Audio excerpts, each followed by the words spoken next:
talking about EDSA, still on the transport front. Big questions remain, of course, over when the big EDSA rehabilitation project is finally happening. And for some answers, let me bring in Engineer Loreta Malaluan, Director of DPWH-NCR. She joins us on the line. Yusek Malaluan, can you hear me okay? Yes, ma'am. I'm Director Loreta Malaluan. Director Loreta, I apologize. Not Yusek. Yeah. She promoted you Ako na yung nag-promote.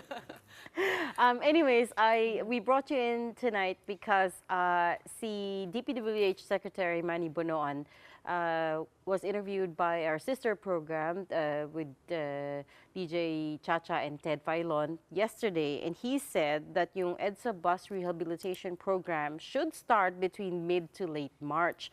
And the question there for us is, you know, it's already March at the end of this week, and how come there's no timetable set yet? How come it's not been planned out? I wonder if you could tell us more about what's going on behind the scenes.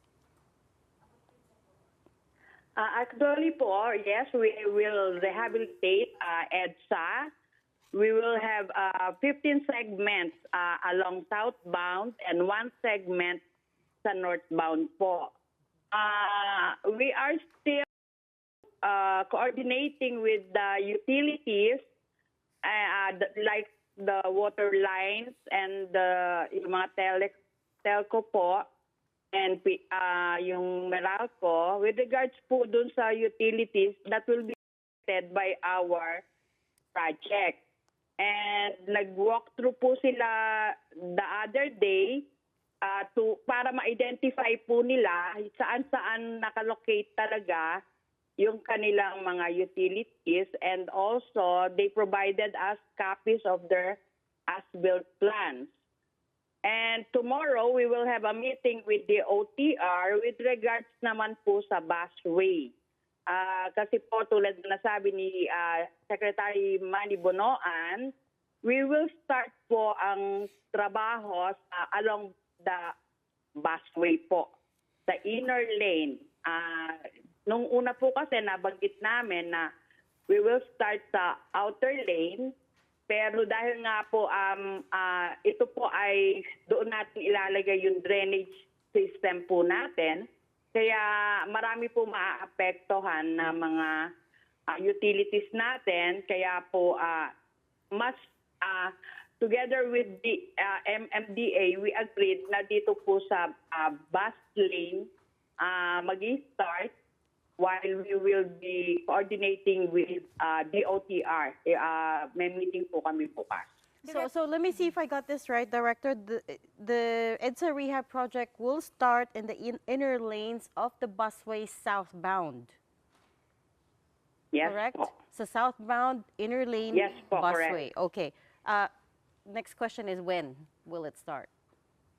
Because as you can Tulad imagine, po nasabi uli ni Secretary Bonoan, we are right now in the process of procurement, and hopefully we can start by mid of March yung kahit po yung isang segment muna sa northbound, then we will start po yung southbound as soon as we finalize with the OTR and MMDA yung ating traffic management plan. Okay, siguro nagkaroon tayo ng konting siguro misunderstanding lang, no, Director Malaluan, kasi syempre para sa inyo na ba nag-start na yung process behind the scenes, yung paperwork, yung coordination, pero for the riding public and the driving public, kailan po natin maaasahan, no, makita yung pagkukumpuni mismo, kailan ito magsisimula? In terms of kahit na loose timeline, we understand na mahirap ma-foresee actual start dates and mag-promise, pero meron ba tayong rough timeline? So habang nagsisimula na yung mga paperwork, procurement, etc., tsaka coordination, when can we start seeing talaga, no, na haharangan na yung mga lanes at maapektuhan yung traffic? Ang po kasi, right now, ang timeline po namin dito sa rehab ng southbound is before the end of this year, matapos po natin. Kaya we will start on this March, before the end of March. So before the end of March, we'll actually see no, na may mga construction na sa southbound lane ng EDSA sa Opo. may inner lanes. Okay. And, Director, I wanted to ask yung completion naman nitong EDSA rehabilitation. Secretary Bonoan did say he's confident matatapos daw po to in 1 year. I understand also your target is to finish this before the ASEAN Summit in 2026. So are we looking at March 2027 or 2026 rather as your target? Yes po, we already requested MMDA to allow us to work 24/7 po in order to complete the EDSA rehab in time for the ASEAN 2026. Director, when President Bongbong Marcos gave the mandate to Secretary Bonoan to rehabilitate the entire length of EDSA, there was a budget mentioned of 7 billion pesos. Is that budget, has that materialized? Is it there? Kumbaga, meron ba tayong pera pang fund nitong rehab? Yes po, yung sinasabing 7 billion po is funded na under our 2025 GAA. Ito po yung southbound. Then we already proposed the rehabilitation of the northbound sa calendar year sa fiscal year 2026. Okay, so just to clarify, yung 7 billion pesos, that's just for southbound. Kumbaga, half pa lang yon ng EDSA. Yes po. Okay, and then you mentioned also no, yung drainage nga will be an important component, and it's actually one of the challenges that you guys are facing in engineering right now.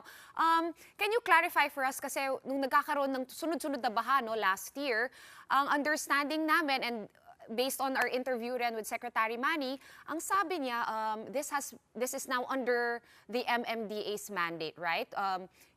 Can you clarify if drainage and flood control, are these two interchangeable, or is drainage a separate thing from flood control? Bali, ang drainage po, ito po yung along our national roads po and yung mga local roads na ito po yung tinatakbuhan ng ating mga tubig. While ang flood control po ay yung ating mga dito sa along our river or ano po, yun po yung mga sinasabi natin flood control. So pagdating sa drainage, DPWH pa rin yun. Opo, kami pa rin po along national roads, pero dun po sa mga local roads ay responsibility po ng ating mga local government unit. Director, you did mention you are in the process of procurement right now. I wanted to ask about the quality of materials that will be used sa pag-rehab nga ng EDSA. Secretary Bonoan did say the road will be repaved with better asphalt. Tama po ba yun? And can you tell us more about this, Director?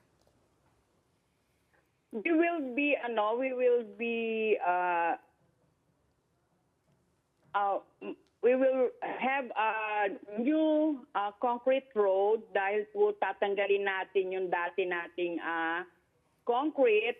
Magiging around 13.8 na po ang thickness. This will be reinforced concrete, and then we will provide asphalt with high modulus anti-rotting and cracking modifier po. And dun po sa ating drainage, para nga po medyo mabilis yung ating pagtatrabaho sa drainage, gagamit po tayo ng high density polyethylene pipe po, yung HDPE pipe na tinatawag natin, na about 2 meters ang diameter po. Medyo malaki na po. Okay, ito na ang grand question. Anong pong mangyayari sa lagay ng trapiko engineer? I understand na baka po kayo yung engineering part of this discussion, pero I'm sure na pag-uusapan ninyo kung saan po i-divert ang mga kotse. First of all, let's break it down into stages. So sabi niyo po, 15 segments. It will be divided into 15 segments. You're starting with the inner lanes of the busway southbound. So yung first segment, ano po yun? What does it cover? Bali, ang first segment po will cover Monumento to Balintawak Interchange. And ang 15th segment will end at Park Avenue to Roas Boulevard. Bali po mula Monumento hanggang Pasay po, Rojas Boulevard. Okay, and paano po yun? How will it work? You will close down one segment at a time, or you'll do two, or you'll do three? Opo.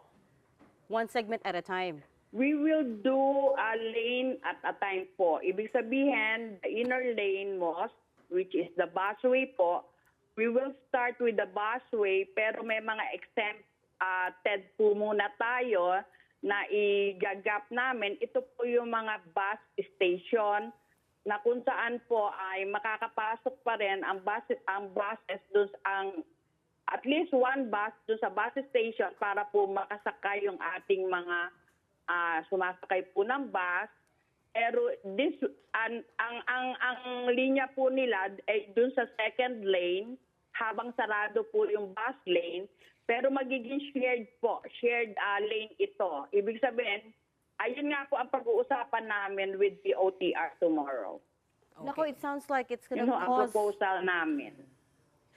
Yeah, it sounds like that's going to cause quite a lot of confusion, because even now with the dedicated bus lane, we're already, there are already instances of vehicles plying that route kahit na they're not allowed. So, how would it work itong sharing scheme? And also, how are you planning to communicate that? Magkakaroon po tayo ng mga advisory and even po sa mga social media natin. Meron po kasi kaming Facebook, meron kaming yung iba't ibang social media wherein we can advise them nung traffic routes natin. And also, and even MMDA po will be announcing po ang lahat ng ito. Magkakaroon po tayo ng mga advisory, signages, and ng mga rerouting po natin. Balikan ko lang very quickly, no, engineer, yung sinasabi yung segment 1, which is the bus lane. When you say you're gonna close down the entire lane, talagang mula Balintawak hanggang dulo? Balintawak. Monumento At least to for the Balintawak first lang? segment, yeah. Oh, but then she also mentioned something towards the end part. So, short chunks at a time. Bali po, there are 15 segments po. Sabay, ang talagang namin, this will be sabay-sabay na isasara. Kaya po 24/7, and per lane po, ang estimated time of completion will be around 1 month and 3 weeks. Okay, so bale... For us to complete the whole lanes before the end of the year. Okay, so talagang end-to-end to ng EDSA, mula Monumento hanggang ano ba yung dulo? Magallanes o Rojas? Boulevard. Sa Rojas Boulevard po. Rojas Okay, Boulevard. okay. So that's clear. So all It's 15 the whole, segments will be yes. closed at the same time. Tapos estimate work per segment is 1 month, 3 weeks, correct? Per lane. Yes po. Okay.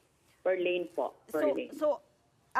Of course, we're all worried because already EDSA is extremely congested, and we experience the horrendous traffic every day. Pero and I guess understand this is more targeted for, excuse me, the MMDA, I guess. Pero since you're part of the conversations, I wonder if you can tell us what kind of discussions you're having around alternate routes. So, how closely are you looking at alternate routes? And lahat ba ng segments meron? Yes po. We will be having a meeting with the OTR, and actually we have already had a meeting with MMDA. Agreed naman po sila dun sa methodology namin, but we will still finalize the traffic management po plans. Usually po, magkakaroon tayo ng proposals, pero during construction po, kung nakita natin na it would greatly affect the traffic, magkakaroon po tayo ng mga adjustment. After tomorrow, after your meeting with DOTR Director, you think you would be able to announce to the public already? I mean, of course, this is a major disruption to one of the largest thoroughfares in the country. So I wonder, kailan kaya makapaglabas ng announcement? We will finalize it with the OTR. Then MMDA, the OTR, and us will announce and advise all the concerned stakeholders. Okay, but you don't have a date yet? No estimate yet of kailan kaya? Baka po next week we can announce na po. Okay,